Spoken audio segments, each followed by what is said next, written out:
ಅನ್ನುವಂಥದ್ದು ಮಾತನ್ನು ಆಗಿ ಹೇಳಿದರು.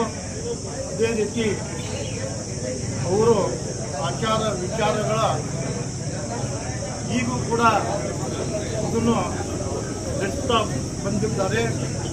ಇಡೀ ಜಗತ್ತಿನಲ್ಲಿ ಅನುಭವ ಮಂಟಪದ ಮುಖಾಂತರ ಲೋಕಶಾಹಿ ರಾಜ್ಯ ಪದ್ಧತಿಯನ್ನು ಮೊದಲನೇ ಸ್ಥಾಪನೆ ಮಾಡಿದವರ ಬಸವೇಶ್ವರ ಅನ್ನುವಂಥದ್ದು ಈ ಜಗತ್ತಿಗೆ ಅದರದ್ದೊಂದು ಖ್ಯಾತಿ ಅದ.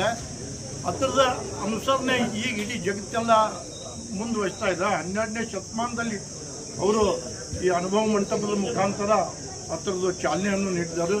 ಇಂಥ ಒಂದು ಬಸವ ಜಯಂತಿ ದಿನ ಇವತ್ತು ಜ್ಯೋತಿ ಬಂದಿದೆ. ಈ ಜ್ಯೋತಿ ಸ್ವಾಗತ ಮಾಡೋದಕ್ಕೆ ಎಲ್ಲ ಸಮಾಜದವರು ಇಲ್ಲಿ ಪುರಸಭೆ ಹತ್ತಿರ ನಾವು ಇಕ್ಕಟ್ಟಾಗಿದ್ದೇವೆ. ಈ ಬಸವ ಜಯಂತಿದ್ದು ಶುಭಾಶಯ ನಾವು ಎಲ್ಲರಿಗೂ ತೋರಿಸ್ತಾರೆ. ಇವತ್ತಿನ ಕಾರ್ಯಕ್ರಮ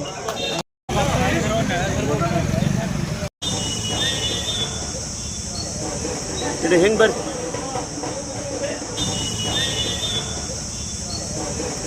ಹೆಂಗೆ ಬರ್ರಿ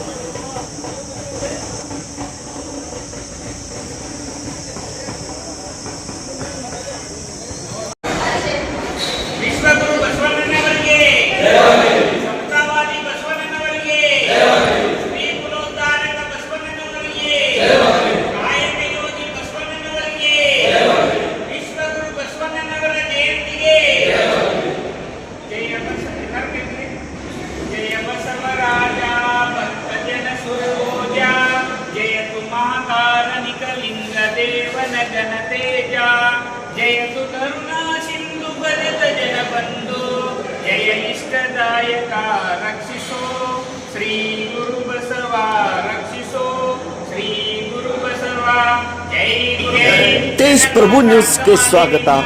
ओम श्री गुरु बसवलिंगाय नमः।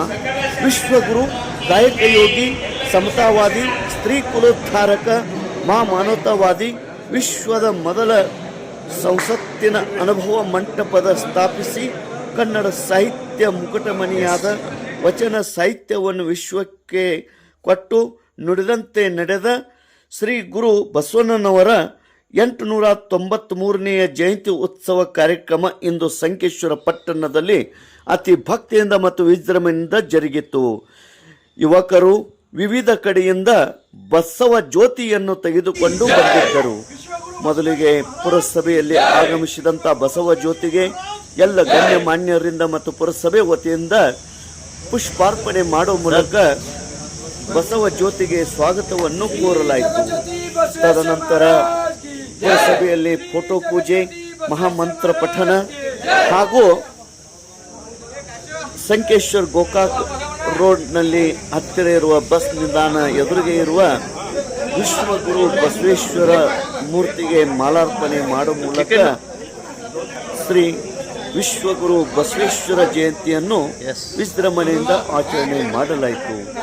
ಇದೇ ಸಂದರ್ಭದಲ್ಲಿ ಅನೇಕ ಗಣ್ಯಮಾನ್ಯರು ಶರಣೀಯರು ಉಪಸ್ಥಿತರಿದ್ದರು. ಮುಖಂಡರಾದ ಗಜಾನನ್ ಕೊಳ್ಳಿ, ಸಂಜಯ್ ಶಿರ್ಕೋಳೆ, ಶಂಕರ್ ಹೆಗಡೆ, ಸುನಿಲ್ ಪರ್ವತ್ರ, ಶಿವಾನಂದ ಮುಡ್ಸಿ, ಸಚಿನ್ ಬೋಪಳೆ, ರಾಜೇಂದ್ರ ಪಾಟೀಲ್, ಉಮೇಶ್ ಕಾಂಬ್ಳೆ, ಸಂತೋಷ್ ಮುಡ್ಸಿ, ರೋಹನ್ ನೇಸ್ರಿ, ಅದೇ ರೀತಿ ಸುಭಾಷ್ ಕಾಸರ್ಕರ್, ಸಂಕೇಶ್ವರ ಬ್ಲಾಕ್ ಕಾಂಗ್ರೆಸ್ ಅಧ್ಯಕ್ಷರು ಸಂತೋಷ್ ಮುಡ್ಸಿ, ಅಮರ್ ನಲ್ಲೋಡೆ, ವಕೀಲರಾದ ವಿಕ್ರಮ್ ಕರ್ನಿಂಗ್, ಸಂತೋಷ್ ಪಾಟೀಲ್, ಬಸನಗೌಡ ಪಾಟೀಲ್, ವಿಜಯ್ ಜರಳಿ, ದಿಲೀಪ್ ಹೊಸಮನಿ, ಮಹೇಶ್ ಹಟ್ಟಿವಳಿ, ಬಸವರಾಜ್ ಕೋಳಿ, ಶಿವ ಸಮಕ್ನವರ್, ಉಮೇಶ್ ಕಾಂಬ್ಳೆ, ಬಂಟು ಬೋರೆ, ಯುವ ನಾಯಕ ಪವನ್ ರಮೇಶ್ ಕತ್ತಿ, ಅವಿನಾಶ್ ನಲ್ಲೋಡೆ, ಚಿದಾನಂದ್ ಕರ್ದನವರ್, ದೀಪಕ್ ಬಿಸೆ, ಅಪ್ಪ ಮೋರೆ, ರಾಜು ಹುಕ್ಕೇರಿ, ಪ್ರವೀಣ್ ನೇಸ್ರಿ, ವಕೀಲರು ಅನ್ನಪ್ಪ ಸಂಗಾಯಿ, ವಿಜಯ್ ಪಾಟೀಲ್, ಮಹಾದೇವ್ ಕುಮಾರ್ ಸರ್, ಪ್ರದೀಪ್ ಮಾನ್ಗಾವಿ, ಕುಮಾರ್ ಬಸ್ತವಾಡಿ, ಆನಂದ್ ಸಂಸುದ್ದಿ, ಪುರಸಭೆ ಮುಖ್ಯಾಧಿಕಾರಿ ಪ್ರಕಾಶ್ ಮಠದ್, ಶ್ರೀಧರ್ ಬೆಳವಿ, ಹೆಗಡೆ ಸರ್ ಹಾಗೂ ಗಣೇಶ್ ಪಾಟೀಲ್, ಶಂಕರ್ ಭೋಸ್ಲೆ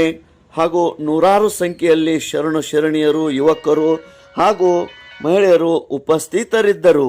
ತೇಜ್ ಪ್ರಭು ನ್ಯೂಸ್, ಸಂಕೇಶ್ವರ್.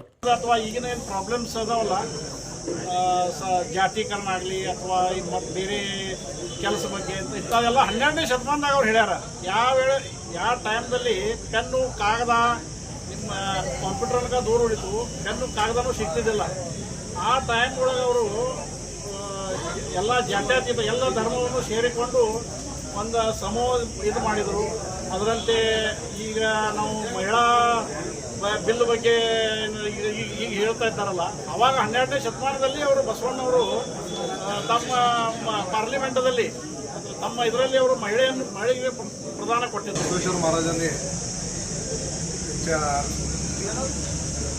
जीवनात केलेलं कार्य अगदी उल्लेखनीय असं कार्य त्यांनी केलेलं आहे.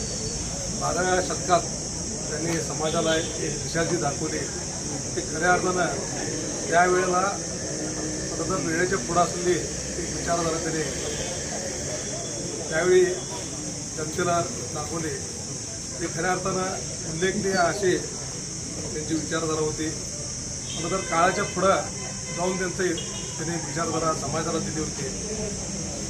त्यांची शिकवण त्यांनी दिलेली दाखवलेली दिशा आज आम्ही सर्वांनीच सर्व जातीच्या बांधवांनी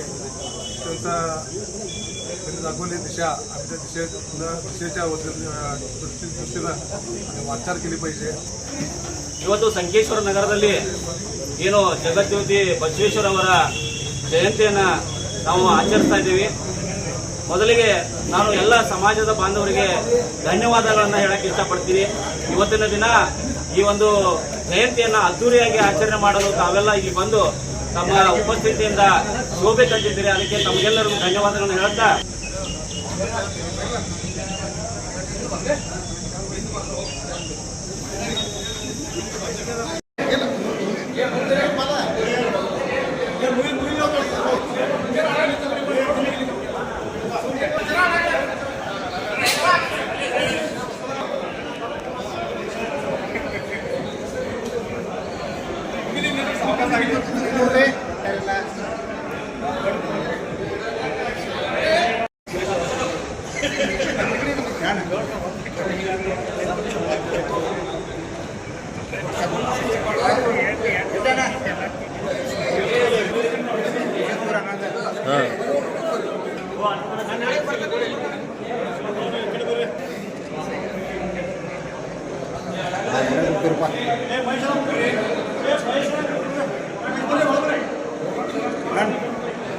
ಕ್ಷೇತ್ರದ ಎಲ್ಲ ನನ್ನ ರೀತಿಯ ಜನತೆಗೆ ವೈಯಕ್ತಿಕ ಪರವಾಗಿ ಹಾಗೂ ನನ್ನ ಕುಟುಂಬದ ಪರವಾಗಿ ಎಲ್ಲರಿಗೂ ಬಸವ ಜಯಂತಿಯ ಶುಭಾಶಯಗಳನ್ನು ಹೇಳುತ್ತಾ, ನಾವೆಲ್ಲರೂ ಬಸವಣ್ಣನ ಅವರ ಒಂದು ಆದರ್ಶ ವಿಚಾರಗಳನ್ನು ನಮ್ಮ ಜೀವನದಲ್ಲಿ ಅಳವಡಿಸಿಕೊಂಡು ನಮ್ಮ ಜೀವನವನ್ನು ಒಳ್ಳೆಯ ರೀತಿಯಲ್ಲಿ ಸಾಗಿಸಬೇಕು, ಒಳ್ಳೆಯ ರೀತಿಯಲ್ಲಿ ನಾವು ಮುಂದೆ ನಡೆಯಬೇಕು ಅನ್ನುವಂಥದ್ದು ಎಲ್ಲರಲ್ಲಿ ನಾನು ವಿನಂತಿ ಮಾಡಿಕೊಂಡು, ಯಾವತ್ತೂ ನೋಡ್ರಿ 12ನೇ ಶತಮಾನದಲ್ಲಿ ಬಸವಣ್ಣನ ಅವರು ಸಾಕಷ್ಟು ವಿಚಾರಗಳನ್ನು ಹೇಳಿದ್ರು. ಇವತ್ತಿಗೂ ಕೂಡ ಆಧುನಿಕ ಕಾಲದಲ್ಲೂ ಕೂಡ ಅವ ವಿಚಾರಗಳ ಏನೈತ್ರಿ ಚಾಲನೆಯಲ್ಲಿ ಬರ್ತಾವೆ. ಆ ಒಂದು ವಿಚಾರವನ್ನು ನಾವು ನಮ್ಮ ಜೀವನದಲ್ಲಿ ಮಾಡಿಕೊಂಡ್ರೆ ಇನ್ನೂ ನಮ್ಮ ಜೀವನ ಇನ್ನೂ ದೊಡ್ಡದಾಗಿ ನಾವು ಬೆಳೆಸ್ಬೋದು, ದೊಡ್ಡದಾಗಿ ನಾವು ಏನೈತ್ರಿ ನಾವು ಮುಂದೆ ನೋಡಿ ಹೋಗ್ಬೋದು ಜೀವನವನ್ನು ಅಂತ ಮಾತನ್ನು ಹೇಳಿ, ಒಟ್ಟಾರೆ ಎಲ್ಲರೂ ಜೀವನವನ್ನು ಈ ಭೂಮಿ ಇರುವವರೆಗೆ ನಾವು ಅವರ ವಿಚಾರಗಳನ್ನು ಅಳವಡಿಸಿಕೊಂಡು ನಮ್ಮ ಸಾರ್ವಜನಿಕ ಜೀವನವನ್ನು ಒಳ್ಳೆಯ ರೀತಿಯಲ್ಲಿ ಸಾಗಿಸೋದು ಅಂತ ಹೇಳಿ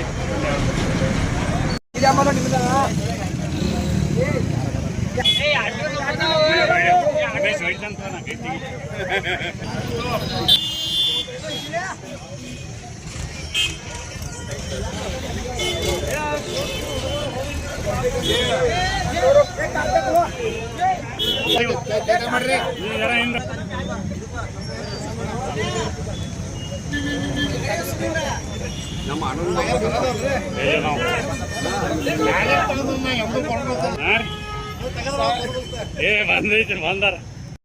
ಬಸವಣ್ಣನವರಿಗೆ